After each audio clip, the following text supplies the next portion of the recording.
सबसे पहले एक बेसिक क्वेश्चन, ब्लैक होल होता क्या है?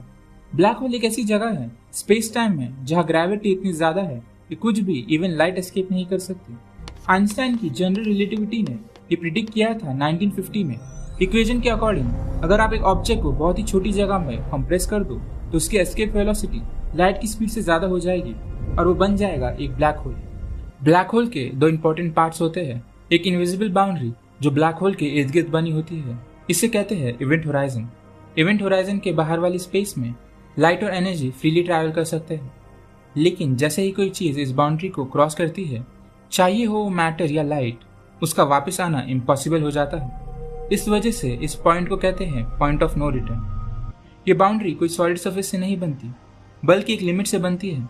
ऐसी लिमिट जहाँ ब्लैक होल की ग्रेविटी इतनी एक्सट्रीम हो जाती है कि उससे बचने के लिए लाइट की स्पीड भी कम पड़ जाती है। और क्योंकि लाइट ही यूनिवर्स की फास्टेस्ट चीज है, तो उससे तेज कुछ हो नहीं सकता।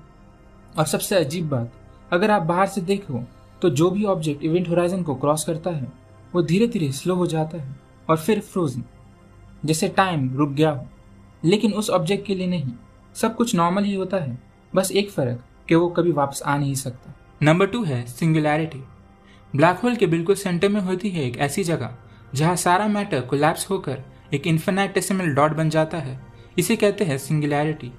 यहाँ पर ग्रेविटी इतनी ज़्यादा हो जाती है कि मैटर की डेंसिटी प्रैक्टिकली इन्फिनाइट बन जाती है। मतलब मास एक ऐसे पॉइंट में कॉन्सेंट्रेट हो जाता है जहाँ स्पेस और टाइम दोनों अपने नॉर्मल रूल तोड़ देते हैं। आइंस्टाइन के इक्वेशन के मुताबिक सिंगुलैरिटी पर स्पेस और टाइम इतना बेंड हो जाता है कि वो लिटरली टूट जाता है। नॉर्मली फिजिक्स हमें बताती है कि प्लैनेट्स कैसे मूव करते हैं, लाइट कैसे ट्रैवल करती है, ग्रेविटी कैसे काम करती है, लेकिन सिंगुलैरिटी पर ग्रेविटी इतनी एक्सट्रीम हो जाती है कि रूल्स इनवैलिड हो जाते हैं। साइंटिस्ट के लिए सिंगुलैरिटी एक मिस्ट्री है। कुछ रिसर्चर्स मानते हैं कि शायद ये एक हिडन गेटवे हो सकता है दूसरे यूनिवर्स या दूसरे डायमेंशन तक, लेकिन अभी तक इसका कोई प्रूफ नहीं है। हमें सिर्फ इतना पता है कि सिंगुलैरिटी एक ऐसा पजल है जिसका आंसर हमारे पास अभी तक नहीं है।